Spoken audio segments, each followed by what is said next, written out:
Les caves profondes du massif central saharien nous racontent une histoire qui a commencé il y a plus de 6000 ans.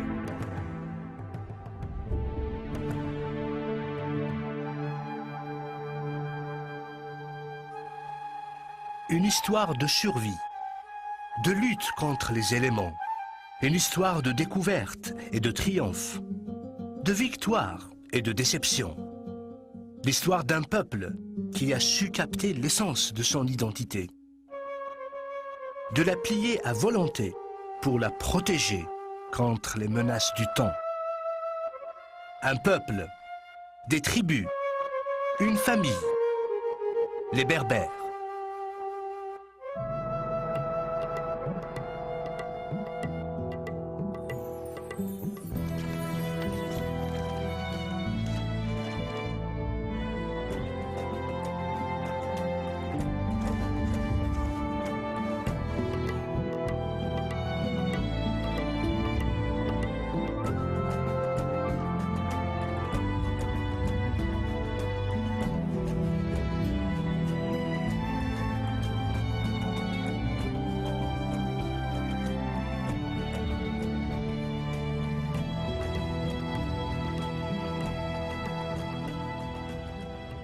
Nous ne savons toujours pas qui, dans l'histoire, a utilisé le terme berbère pour indiquer les populations indigènes d'Afrique du Nord.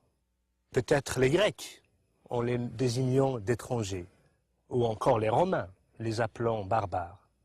Ce que nous savons, c'est que chaque tribu portait et porte encore un nom propre à elle. Alors que l'ensemble de ces tribus s'identifie au terme Imaziran, homme libre, un nom qui sauvegardera leur place dans l'histoire de l'humanité. Les historiens sont confus sur les origines de ce peuple, si fier et si tenace. Seraient-ils les autochtones de ce pays, comme semblent l'indiquer les stèles et les fresques murales, ou encore un mélange d'immigrants et d'autochtones? Les chercheurs, les anthropologues, les archéologues en général, qui ont fait des études approfondies sur l'Afrique du Nord, ont trouvé que de tout temps, en remontant à 5000, 8000, 10 000 ans, cette terre était toujours habitée. Et on ne voit pas de peuple ayant émigré d'ailleurs pour s'installer sur cette terre. Donc les Berbères ne viennent de nulle part. Ceci dit, ayant un rivage assez long de 3000 km avec la Méditerranée, donc tout le bassin méditerranéen a conflué vers l'Afrique du Nord, et on a vu aussi bien les Phéniciens comme premiers arrivants en Afrique du Nord, ensuite les Grecs, ensuite les Romains, même les barbares des Vikings étaient venus jusque-là, puisqu'il y a eu les Vandales à un moment donné qui étaient arrivés en Afrique du Nord. Donc l'Afrique du Nord a subi, ou plutôt bénéficié, des brassages humains de toute la Méditerranée. Qu'ils soient autochtones ou pas, une chose est cependant certaine, les Berbères ont occupé l'Afrique du Nord depuis plus de 6000 ans. Sur une terre qu'ils adorent, ils demeureront un peuple fier de sa culture et de son héritage. Un peuple qui, malgré les invasions, à travers les millénaires, a su garder et maintenir sa langue et son identité, l'identité berbère. Ce n'est ni la présence, ni encore l'absence de frontières qui aurait réussi à unifier ou à séparer le peuple berbère, puisque ce peuple, de toute son histoire, n'a jamais connu d'unité politique. Les diverses tribus ne s'alliaient que devant un ennemi commun. L'envahisseur, une fois le danger parti, chaque tribu reprenait sa vie, propre à elle. Que ce soit en Libye, en Tunisie, au Maroc ou en Algérie, Les Berbères qui s'étaient bien établis comme bergers et fermiers retournaient chez eux, dans leurs villages et forteresses qu'ils avaient érigés très loin dans les montagnes, vers les pics les plus inaccessibles. Certains ont trouvé refuge dans les îles Canaries et l'île de Djerba. Aujourd'hui, leurs descendants continuent à vivre dans ces régions lointaines.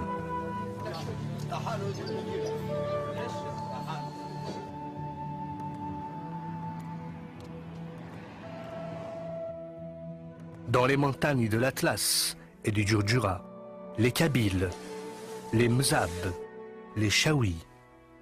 Au Maroc, les Berbères du Rif, les Chlah et les Souss. En Égypte, à l'oasis de Siwa, en Tunisie et en Libye.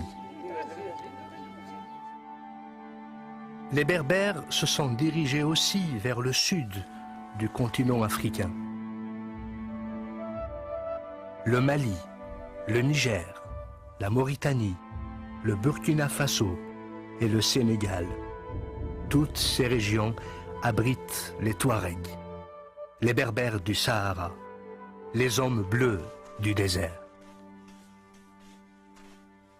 Mais si les Berbères n'ont pas connu d'unité politique, ils ont par contre connu l'unité culturelle, linguistique et artistique. Dans les signes géométriques qui garnissent leurs poteries, leurs tapis, leurs bijoux, signes mystérieux et inconnus qui cachent une histoire commune. L'histoire d'un homme, d'une femme, d'un peuple, l'histoire des Berbères. Notre histoire commence ici, à l'intérieur de l'espace africain, où les Berbères, pendant des millénaires, ont joui des avantages que leur procuraient la mer et les plaines d'un côté, les montagnes et le désert de l'autre. Notre histoire commence en Libye. La Libye a connu pendant des milliers d'années la population berbère la plus importante de toute l'Afrique du Nord. Nous identifions deux grandes familles de tribus libyennes, les Lébous, les Téméhous, mentionnées dans des inscriptions égyptiennes, datant de plus de 5000 ans. Ces inscriptions faisaient allusion aux migrations des peuples berbères en Égypte. Les tribus des Lébous vont finir par s'installer en Égypte, à l'est du delta. Ils payeront leur tribut aux autorités égyptiennes. Ils vont s'engager aussi dans l'armée. Des siècles plus tard, les Berbères vont finir par s'intégrer militairement, socialement, en Égypte. Ils vont prendre en autorité et en savoir-faire. Ils marqueront définitivement l'histoire de l'Égypte.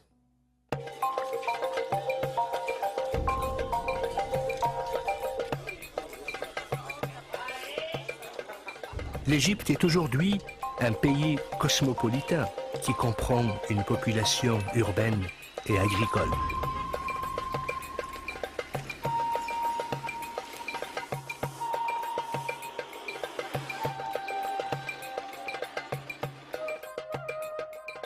Rien ne captive l'imagination comme les splendeurs de la civilisation égyptienne. Les pyramides de Giza, gardées par le grand sphinx. Les temples massifs de Luxor et de Karnak, garnis d'inscriptions diverses, détaillant avec précision les événements marquants de l'histoire de l'Égypte. L'Égypte des pharaons.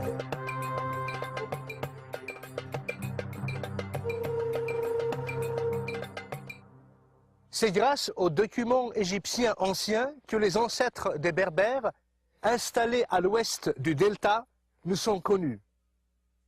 Il y a les Tehenou et les Temehou du 3e millénaire les Lebou et les Machewesh du 2e millénaire. Mais comment les Berbères ont-ils réussi à se constituer en véritable puissance, qui a même réussi au début du 1er millénaire à se rendre maître de l'Égypte?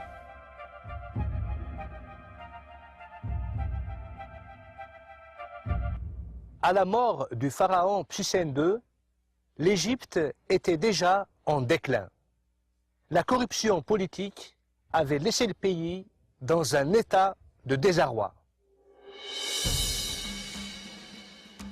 C'est durant cette période que Sheshanq Ier est parvenu au trône, mettant fin à la 21e dynastie et marquant le début de la 22e, la dynastie libyenne. Sheshanq n'était pas étranger à la cour royale.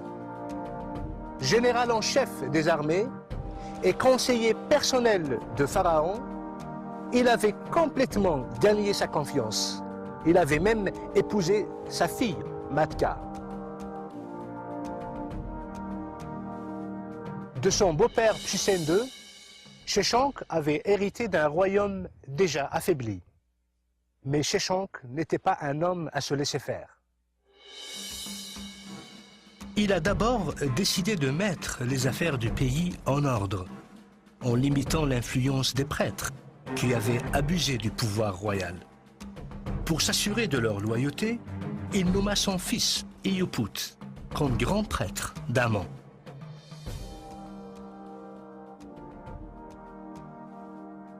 Sheshanq comprenait très bien que le pouvoir du pharaon dépendait du soutien de son peuple et de celui de la noblesse en particulier. C'est ainsi qu'il a permis aux seigneurs de la terre d'épouser les filles de la cour royale, pratique inhabituelle en Égypte. Ensuite, Sheshanq s'attaqua aux problèmes politiques.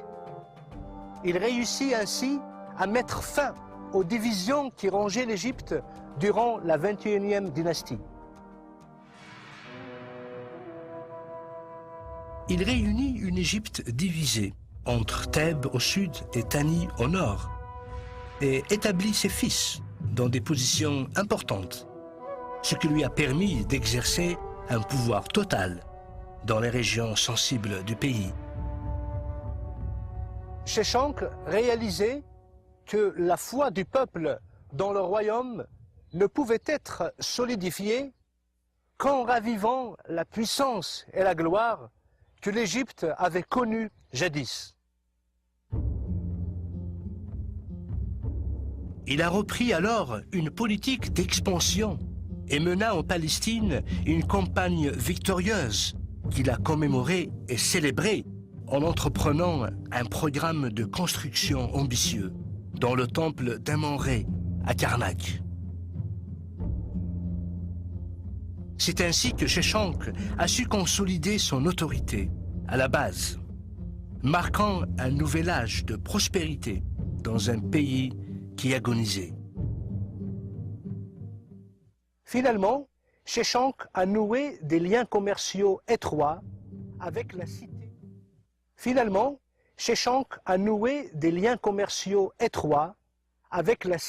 Phénicienne de Byblos, des liens qui s'avéreront être profitables aux deux royaumes.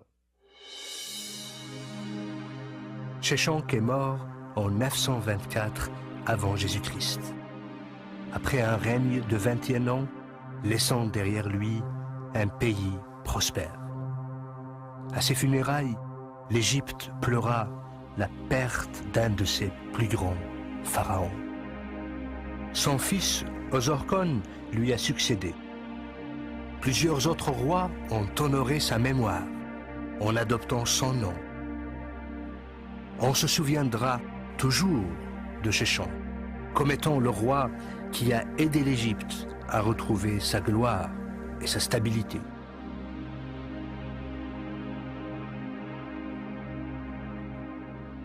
Si Sheshanq est le roi berbère qui a profondément marqué l'histoire de l'Égypte, d'autres rois aussi illustres vont marquer définitivement l'histoire de l'Afrique du Nord. 5 rois berbères vont passer de l'histoire à la légende. Ils se sont attelés à défendre l'identité de leur peuple et la souveraineté de leur territoire face à l'envahisseur romain.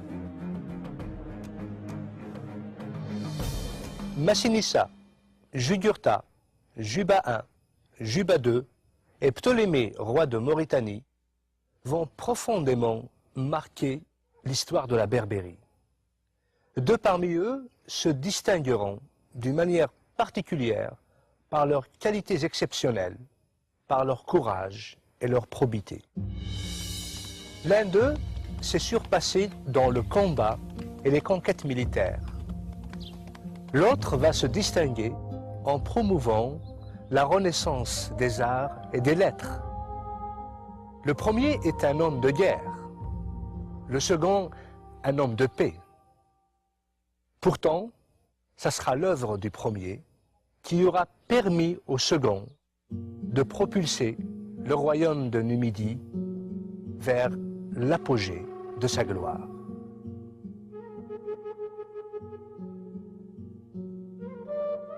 Je me trouve aujourd'hui dans la ville de Carthage. Carthage est une ville qui a joué un rôle primordial dans l'histoire des Berbères. La Carthage d'aujourd'hui est une ville en ruine, des ruines qui datent de l'Empire romain.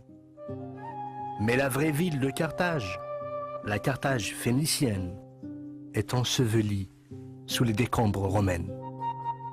Pourquoi? Parce que pendant 4 siècles, Carthage avait défié la puissance de Rome. Au 8e siècle avant Jésus-Christ, les Berbères et les Carthaginois ont établi des relations amicales. L'Afrique du Nord regroupait 3 royaumes berbères. Les Maures à l'ouest, les Masaciles au centre et les Massiles à l'est. Carthage, quant à elle, est devenue un centre de savoir et de culture. Une ville digne d'éduquer les princes et les rois. Ce n'est donc pas du tout surprenant que le roi berbère Massile Gaïa ait envoyé son fils Massinissa afin qu'il y poursuive ses études. Là-bas, Massinissa recherche une éducation d'aristocrate et par la même occasion tombe amoureux de Sophonisbe, la fille du général Asdrubal, nièce du général carthaginois Hannibal. Ces 2 jeunes gens décident de se marier, union qui ne manquera pas de solidifier les relations entre le royaume massile et Carthage.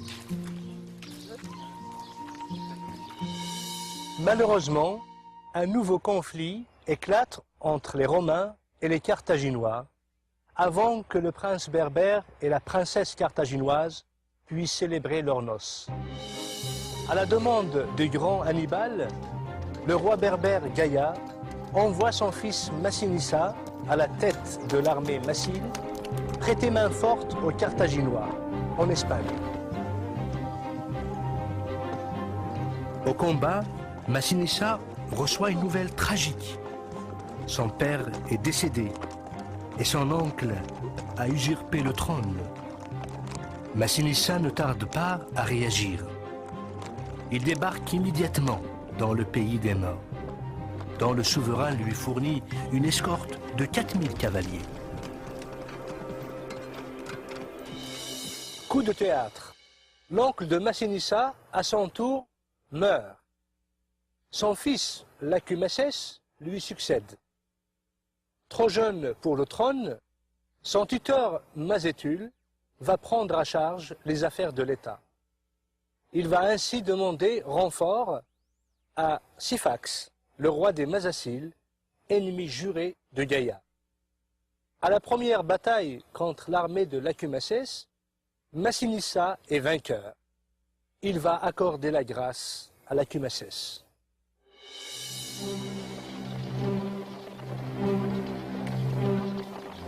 Cependant, les renforts de Syphax arrivent. Battu et blessé, Massinissa fuit en se jetant dans une rivière. Le croyant mort, Syphax arrête la poursuite. À peine rétabli, Massinissa repart à la conquête de son royaume. En apprenant que le roi est toujours vivant, les Berbères s'unissent à lui. Déçu par l'indifférence des Carthaginois à la mort de son père et craignant pour le sort de son peuple, Massinissa décide de tourner le dos à des siècles de conflits avec Rome et il lui tend la main. Dans un acte de vengeance, Syphax rentre alors à Carthage et obtient la main de la princesse Sophonobie. Finalement, en 203 avant Jésus-Christ, Massinissa finit par vaincre et capturer Syphax. Il s'empresse aussitôt de se rendre à Cirta, où il retrouve sa bien-aimée. Il lui promet de la sauvegarder du sort réservé aux prisonniers des Romains. Pour ce faire, il décide de l'épouser. Cependant, le général romain Scipion ne fléchit pas. La reine Massaécile doit être remise aux Romains. Fidèle à sa promesse, Massinissa lui ramène alors un breuvage empoisonné qu'elle n'hésite pas à boire.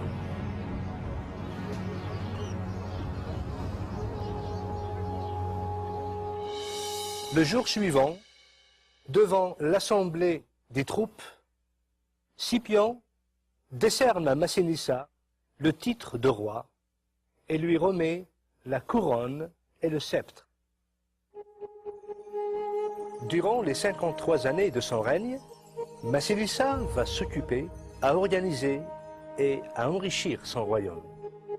À Cirta, la nouvelle capitale du royaume, il va installer une cour royale digne des monarchies hellénistiques.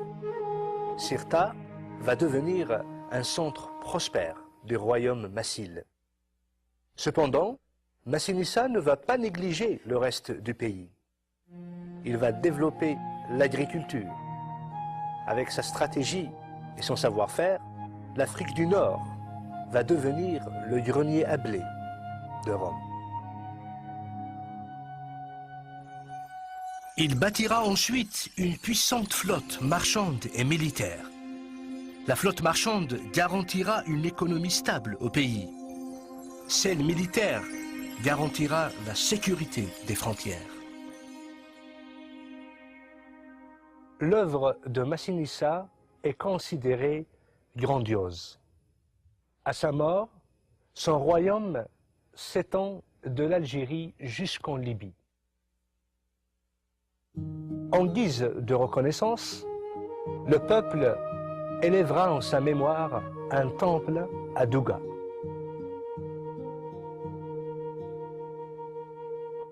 Le choix de Massinissa s'est révélé judicieux. Au printemps de l'année 146 avant Jésus-Christ, après sa victoire finale contre Carthage, Rome s'est installée en Afrique. Sur les ordres de Scipion, Carthage, la ville la plus prestigieuse d'Afrique du Nord, a été complètement détruite. Ses murs rasés, sa population exterminée, son héritage effacé à jamais. Déclaré par les Romains, interdit aux hommes pour l'éternité. Cependant, l'essence de Carthage ne mourra pas.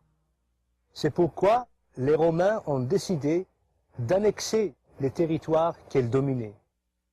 C'est ainsi que Rome va prendre possession de ces terres fertiles pour y implanter des colonies. Un siècle plus tard, les Romains auront fondé la grande province de l'Afrique. Si l'histoire se souviendra toujours de Massinissa comme étant guerrier et roi légendaire qui a apporté à son peuple la stabilité et la prospérité, Juba II, lui, sera reconnu comme étant le roi berbère qui a donné à son peuple son âge d'or. Mais comment se fait-il un orphelin de 4 ans a su gagner la confiance et le respect de Rome, l'admiration des Grecs et l'adulation de son propre peuple? C'est à la mort prématurée de Juba I, roi de Numidie, que Jules César rentre à Rome avec le jeune prince Juba II et charge sa nièce Octavie de l'élever. À Rome, et sous l'œil vigilant d'Octavie, le petit prince berbère reçoit l'éducation de la grande noblesse romaine. Ce faisant, Juba découvre une aptitude exceptionnelle à l'étude. Après l'assassinat de Jules César, le frère d'Octavie devient le protecteur du jeune prince. Juba II, à l'âge de 15 ans, revêt la toge du citoyen romain. Juba ne tardera pas à combattre aux côtés d'Octave. Il participera d'ailleurs à la fameuse bataille d'Actium, où la reine d'Égypte Cléopâtre et le général romain Marc-Antoine seront vaincus. Marc-Antoine étant l'ancien époux d'Octavie. Le couple vaincu préférera le suicide à la honte d'être pris prisonnier.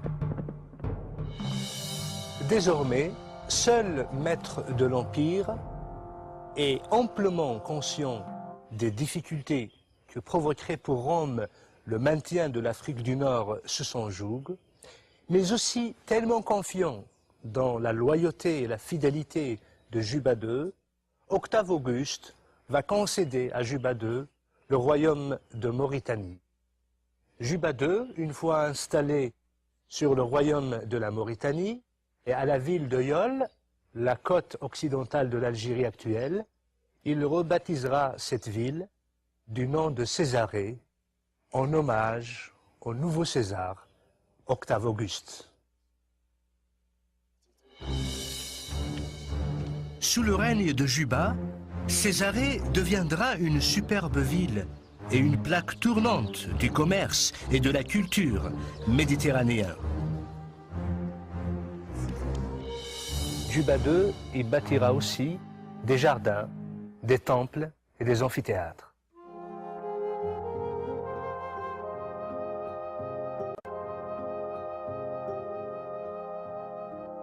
Juba II s'emploiera aussi à enrichir son royaume en encourageant le développement de l'agriculture. La Mauritanie ne tardera pas à devenir un véritable grenier à blé en fournissant les 2/3 des besoins en blé de Rome, ce qui lui apportera aussi de considérables revenus. En étudiant avide de savoir, le roi attirera à sa cour de nombreux artistes et intellectuels grecs. Tandis que les uns lui orneront le palais de superbes sculptures, les autres lui vendront des manuscrits rares, collectés dans le monde entier. Juba II a écrit beaucoup d'ouvrages consacrés à l'histoire, à l'archéologie, au théâtre et à la peinture. À l'instar des Grecs qui, en guise d'admiration, ont placé son buste à la bibliothèque d'Athènes, nous aussi, nous ne pouvons que rendre hommage à ce grand roi berbère pour sa curiosité intellectuelle.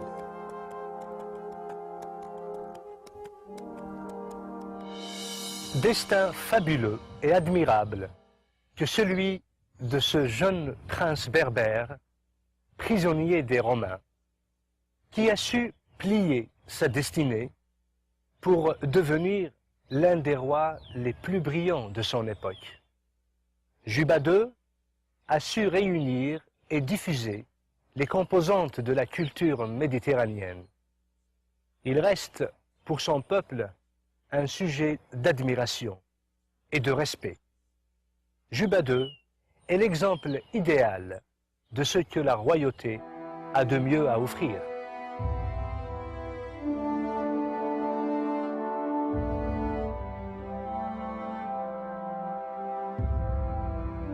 Avec la présence romaine en Afrique du Nord, le christianisme atteint les populations berbères pour jouer un rôle majeur dans leur histoire. Cependant, les Romains ne tolèrent pas la foi chrétienne. Ils considèrent cela comme une menace à la stabilité de l'Empire.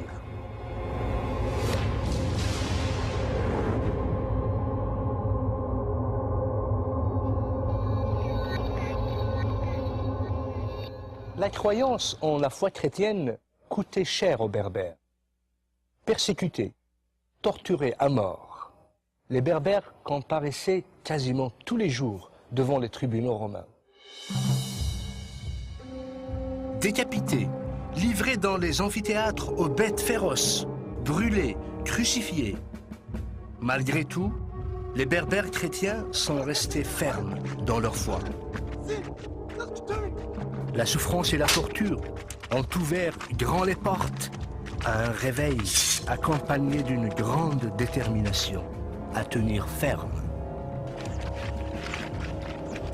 Ainsi, les Berbères ne vont pas uniquement donner un grand nombre de martyrs à la foi chrétienne, mais aussi la crème des philosophes et des penseurs qui vont par la suite consolider la chrétienté et défendre la foi face aux persécuteurs et face aux hérésies.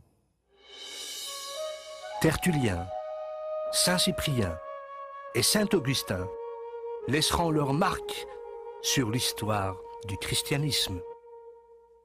C'est à cette période noire de persécution de l'Église en Afrique du Nord que naquit à Carthage Tertullien. Tertullien, un des pères de l'Église d'Afrique du Nord, était doté d'une formation de jurisconsulte. Il s'intéressera aussi à d'autres disciplines, la poésie, la philosophie, l'histoire. Il va étudier les Grecs et les Latins. Il est d'une érudition remarquable. Il va par la suite défendre l'Église et la foi face aux persécuteurs et face aux hérésies. Tertullien est parmi les hommes prépondérants de l'Église en Afrique du Nord. Il est un témoin fidèle et courageux de la foi chrétienne. Il est l'avocat des martyrs par excellence. Le fait que les martyrs semblaient accepter sans discussion leur condamnation le révoltait. Il rompra avec cette soumission passive et contribuera ultimement à la défaite du paganisme.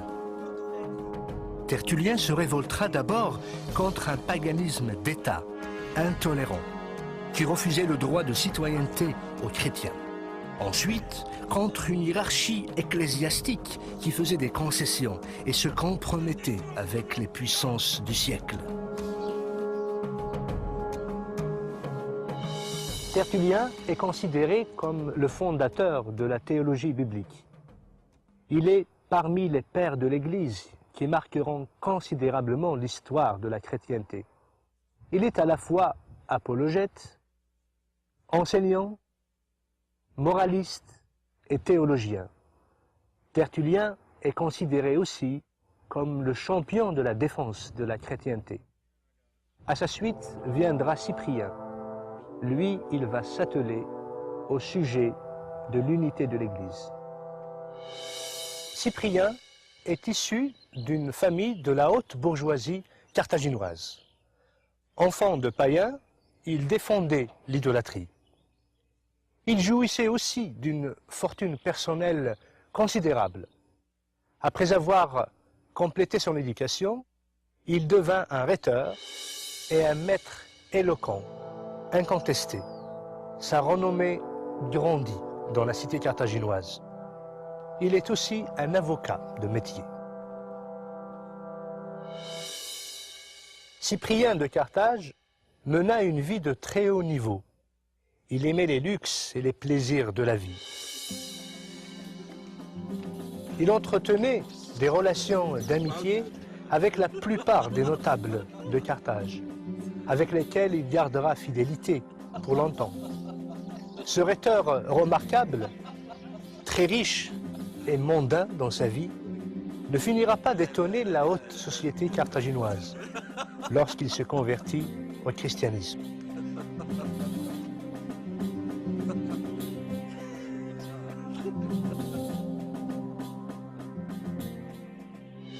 Une fois converti, Cyprien va distribuer toutes ses richesses aux pauvres.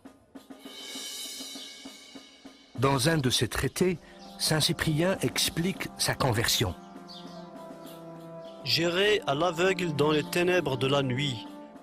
Je flottais à la dérive, ignorant de ma vie, étranger à la vérité et à la lumière. Cyprien est élu évêque de l'église de Carthage. Il prendra ainsi la charge de l'église et occupera une place de prééminence dans l'ensemble de l'église d'Afrique. Cyprien va aussi publier son fameux traité sur l'unité de l'église, un de ses ouvrages qui exercera une profonde influence sur l'ensemble de l'église de l'Afrique. En 258, Cyprien, évêque de Carthage, sera arrêté et condamné à mort. Un nouveau nom s'ajoutera à la liste des martyrs de l'Église.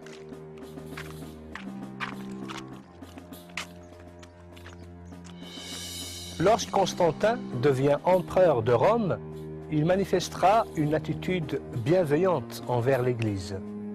Ainsi, la religion chrétienne, devenue officiellement une religion de l'Empire, reconnue, la persécution envers les chrétiens va cesser.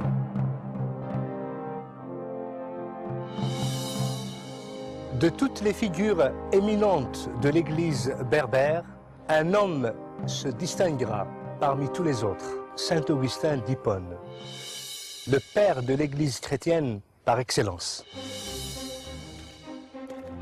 Né à Tagaste, en Algérie, au sud du port d'Hippone, il passe une enfance heureuse. Plus tard, il se rappellera de l'extraordinaire lumière africaine. Cette lumière inonde tout ce que nous voyons, se glisse partout où la découvre le jour. Elle me pénètre de 1000 manières. Élève studieux, Augustin poursuivra ses premières études à Tagaste, jusqu'à l'âge de 16 ans. Sa mère, qui est une fervente chrétienne, voudrait pour lui une formation chrétienne. Son père, qui est un propriétaire terrien et païen de tradition, rêvait pour son fils d'une formation de rhéteur ou d'avocat. À l'âge de 17 ans, Augustin se retrouve à Carthage pour une durée de près de 12 années, où d'abord il est étudiant, par la suite professeur. En 383, saint Augustin s'établit à Rome. Par la suite, il obtient un poste de rhéteur à Milan. Ce n'est que là-bas, à la lecture d'une des épîtres de l'apôtre Paul du Nouveau Testament, que Augustin se sent un appelé à une autre vie, une autre destinée. Élaborant ses dialogues philosophiques, saint Augustin poursuivra sa marche sur les sentiers de la vérité. Un an plus tard, il est baptisé à Milan. Cet heureux événement marquera pour lui l'engagement à la vie parfaite. C'est ainsi qu'il condamnera désormais sa vie antérieure. Quelque temps plus tard, Augustin va perdre d'abord sa mère, ensuite son fils, des coups durs et successifs qui le marqueront brutalement. Par la suite, une fois installé à Tagaste, Augustin va renoncer à tous ses biens et à sa vie antérieure pour servir désormais Dieu. Appelé comme prêtre au service de l'Église, saint Augustin finira par devenir l'évêque de l'Église d'Hippone. À sa mort, saint Augustin laissera une œuvre littéraire monumentale d'environ 93 ouvrages, répertoriés dans un ensemble de 252 livres.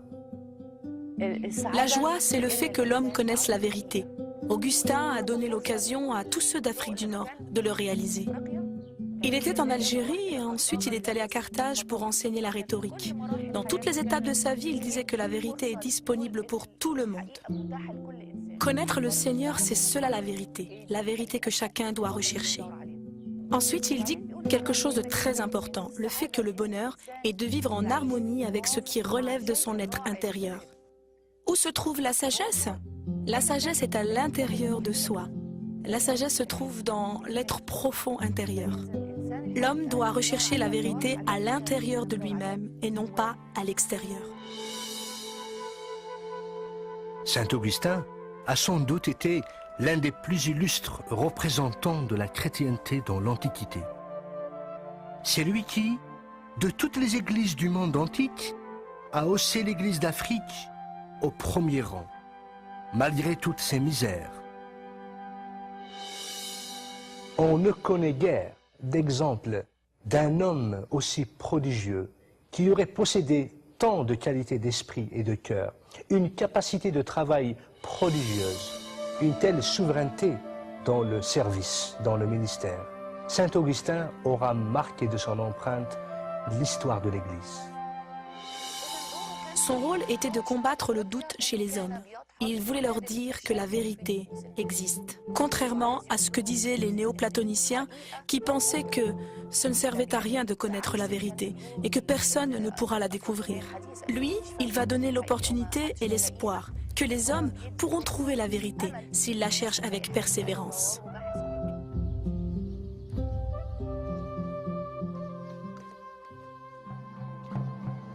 Pendant des millénaires, les Berbères ont joué un rôle critique sur la scène de l'histoire. Ils ont été capables de survivre et même prospérer, aussi bien sur leur propre terre que dans de lointains pays étrangers. Ils ont aussi offert au monde de grands philosophes, de grands penseurs, de grands rois. Cependant, la contribution des Berbères aux pages de l'histoire de l'humanité ne serait complète sans la mention d'une personnalité dont la renommée dépassera le nord du continent africain. De celle qui, jusqu'à nos jours, sera révérée en tant que reine des Berbères. Une femme qui symbolise peut-être au plus fort ce qu'est l'esprit berbère. Aux yeux de son peuple, elle est Dihia. Pour ses ennemis, elle est la Kahina, ou la prêtresse, à craindre et à respecter. Preuve en est. Les envahisseurs arabes qui commençaient à se rapprocher venant de l'Est ont compris que l'Afrique du Nord ne tomberait pas entre leurs mains qu'à la défaite d'un ennemi aussi redoutable.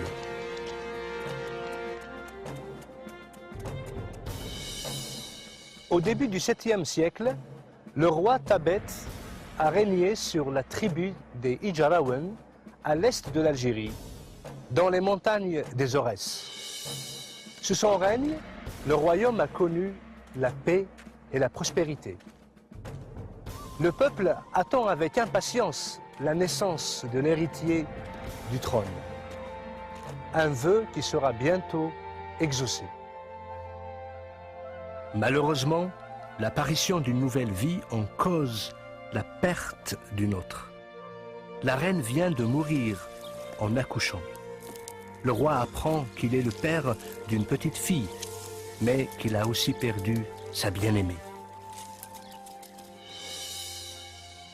En portant ce bébé si délicat entre ses bras, il ne pouvait pas connaître le rôle crucial qu'allait jouer cette princesse dans l'histoire de son peuple. Dihia reçoit une éducation digne des plus grands princes. Douée d'une grande intelligence, elle apprend à monter à cheval et à combattre. Papa! Tous les membres de la tribu savent qu'elle pourra facilement devenir une adversaire redoutable dans les batailles. Bientôt, elle connaît chaque coin, chaque arbre du massif de l'Aurès.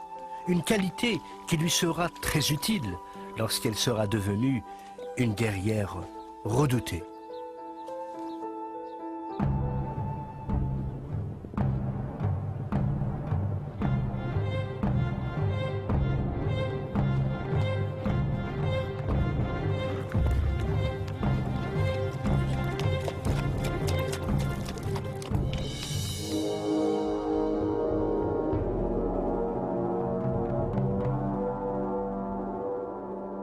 Très loin, à des milliers de kilomètres du pays berbère, en Arabie, des événements dramatiques allaient influencer le cours de l'histoire. Ils influenceront bien sûr le destin de la princesse Dihya.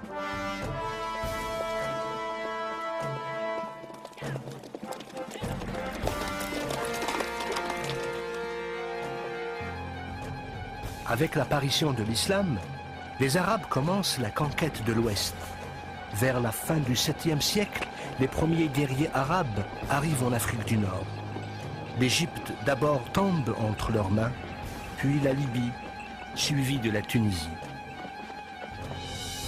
Le calife Muawiyah va alors envoyer son lieutenant, Uqba ibn Nafa', en terre d'Ifriqiya. C'est Uqba ibn Nafa' qui va fonder Qayrawan, la première ville musulmane en Afrique du Nord. La ville de Kairouan étant édifiée, elle servira en quelque sorte de tête de pont pour les armées arabes en Afrique du Nord. Les armées byzantines étant disséminées le long de la côte de la Méditerranée, Uqba ibn Nafa' préféra pour atteindre le pays traverser les hauts plateaux. Sauf que il fera face à une résistance farouche de la part des Berbères. Cette résistance est dirigée par Koseila, un chef berbère qui règne sur la tribu des Iraouibn. Après de nombreux combats qu'il perdra, Uqba tombe en disgrâce et retourne en Arabie.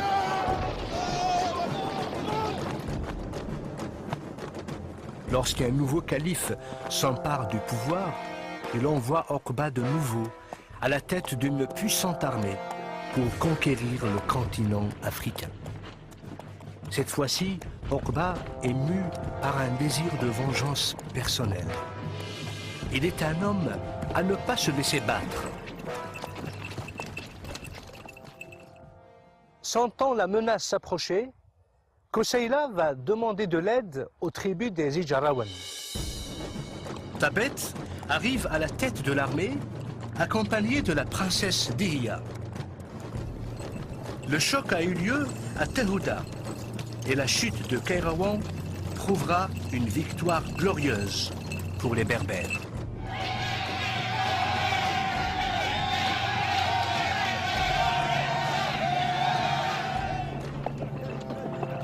Mais l'armée arabe attaque de nouveau, sous Zuhair. Koseila et Dihya se battent farouchement à la tête de leur armée.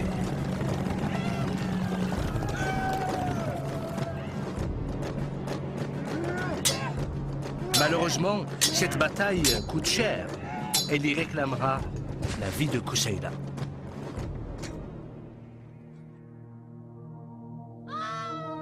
Comprenant que leur chef est mort, les cavaliers se rallient autour de Dihya.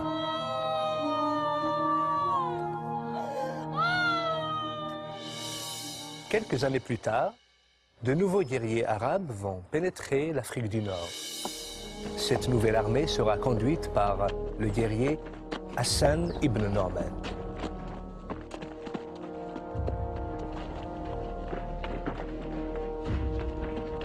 Les armées arabes vont reprendre la ville de Kairouan. Ils vont aussi s'accaparer de Carthage. La chute de cette cité annonce définitivement la fin de la présence des Byzantins à Carthage. Une nouvelle ville va être édifiée. C'est la ville de Tunis. Maître de la côte, Norman porte ses regards vers l'intérieur du pays, sur lequel règne une guerrière redoutable. Il sait que tant qu'il n'aura pas vaincu la Kahina, il ne pourra jamais prétendre avoir conquis l'Ifriqiya.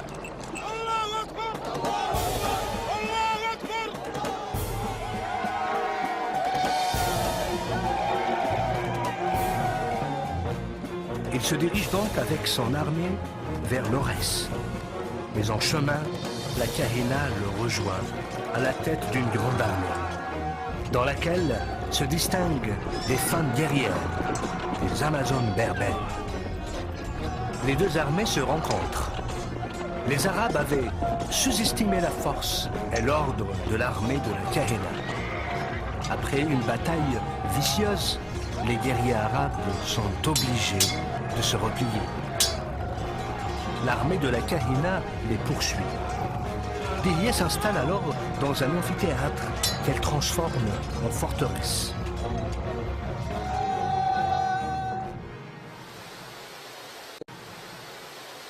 Cependant, l'armée arabe ne va pas tarder à revenir. Alors Kahina décide de mettre le pays à sac en poursuivant ce que l'on appelle une politique de terre brûlée, espérant ainsi que les Arabes la laisseraient tranquille. Ce que Kahina ne réalisait pas, c'est que l'ennemi n'avait pas uniquement pour objectif la conquête territoriale. Fatigué et mécontent, le peuple conteste ce qu'elle a fait. C'est alors que Hassan décide d'attaquer. Voyant que l'armée arabe est aux portes de la forteresse, Kahina demande aux tribus de se joindre à elle. Mais elle ne jouit plus autant du soutien de ses alliés. Et bon nombre de tribus refusent de s'unir à elle. La reine résiste pendant 2 semaines aux troupes qui attaquent la forteresse. Mais elle réalise qu'elle ne pourra pas tenir plus longtemps. Elle prend alors une décision. Elle ne veut plus que ses fidèles compagnons perdent leur vie pour une cause perdue. Voyant qu'ils sont à bout, elle leur demande de baisser les armes. Les guerriers berbères ne veulent pas se rendre et refusent que leur reine se sacrifie pour eux. Néanmoins, avec la même obstination qui l'a poussé à combattre les armées arabes pendant des années, d'abord aux côtés de son père, par la suite aux côtés de Koseila, et finalement seule, elle réalise et comprend la nécessité du sacrifice. Dihya quitte seule la forteresse au petit matin, pour aller une dernière fois fouler le sol de son cher pays. Elle y trouve un puits pour y étancher sa soif.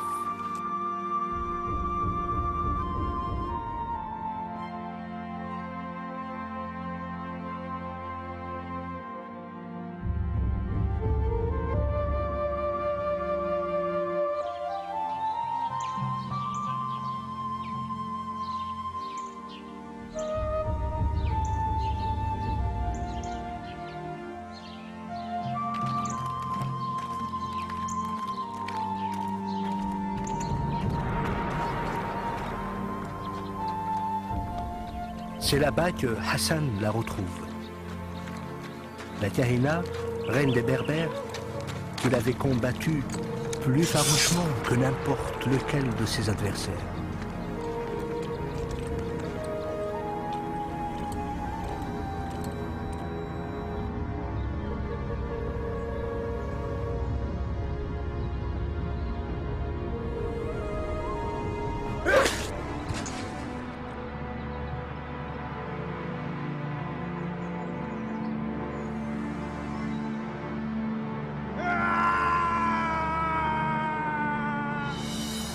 Ce jour-là, les Berbères pleureront la perte de leur reine bien-aimée. Ils avaient compris qu'avec la mort de Dihya, ils avaient perdu une femme de grande valeur, un vaillant chef, une femme dont le courage n'a d'égal que son cœur. La reine qui aura passé sa vie à lutter pour la liberté de son peuple, qui aura veillé des nuits entières à évaluer la menace qui venait de l'Est, pouvait maintenant se reposer en paix dans le sein de cette terre qu'elle avait tellement chérie, de ce pays qu'elle avait préféré à sa propre vie. Aujourd'hui, plus de 13 siècles après sa mort, Dihya sera toujours cité parmi les plus grands défenseurs de la liberté que les Berbères auront jamais connue.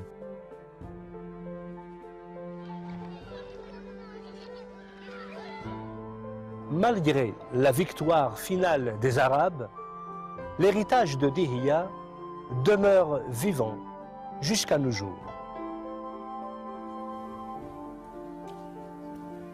Héritage qui s'exprime par la survie même du peuple berbère. Son désir persistant de maintenir son identité et sa culture. Sa langue, unique au monde. Ses symboles, ses dessins. Par tout ce qui fait de lui le peuple berbère. En émigrant dans un pays étranger, ils ont été facteurs de prospérité à la civilisation égyptienne. À travers la bravoure et les brillants stratagèmes de leur roi légendaire, ils ont survécu les terribles conséquences des guerres puniques, suivies de siècles de domination romaine. À la cause chrétienne, ils ont offert nombre de martyrs, sans pour autant abandonner leur foi. Sous la conduite d'une grande reine, ils se sont imposés comme un barrage de taille à l'envahisseur arabe. Kabyle, Chaoui, Mouzabit, Touareg, Shlah, Souss, Rifi, Chenois, Nfoussa, Djerbi, Zarawa, Siwi et Canari, que ce soit en Algérie, au Maroc, en Tunisie, en Libye et partout dans le Sahara d'Afrique, et même jusqu'aux îles Canaries. Les Berbères demeurent la preuve que les siècles et les millénaires ne pourront effacer une réalité primordiale. Le fait que les Berbères sont et demeureront toujours des hommes libres, Imazéron.